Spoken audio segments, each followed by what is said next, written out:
બુદ્ધ પૂર્ણિમાએ ગજલક્ષ્મી રાજયોગનો સંયોગ। 5 રાશિઓ માટે ભાગ્યના દ્વાર ખુલશે। શુભ યોગમાં ખરીદી અને ઉપાયો કરવાથી લક્ષ્મી તમારા ઘરે પધારશે। વૈશાખ મહિનાની પૂર્ણિમાને બૌદ્ધ પૂર્ણિમા તરીકે ઓળખવામાં આવે છે। તેને બુદ્ધ જયંતિ પણ કહેવામાં આવે છે, કારણ કે આ દિવસે બૌદ્ધ સમુદાય માટે ખૂબ જ ખાસ છે। આ સાથે હિન્દુ ધર્મ માટે વૈશાખ પૂર્ણિમાનું ખૂબ ધાર્મિક મહત્વ છે। આ દિવસે સ્નાન અને દાનની સાથે ચંદ્રદેવ અને દેવી લક્ષ્મીની પૂજા કરવાથી વિશેષ ફળ મળે છે।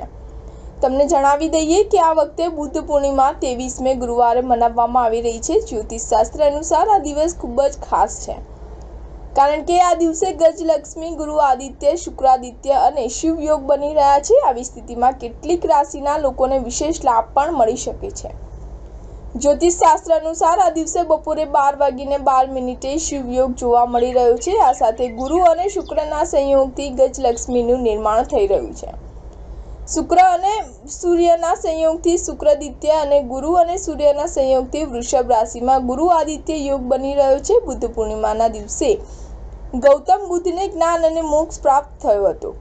આ દિવસે આ દેવી લક્ષ્મીને સમર્પિત કરવામાં આવે છે। આ દિવસે કેટલાક જ્યોતિષીય ઉપાય કરવા ખૂબ જ શુભ માનવામાં આવે છે।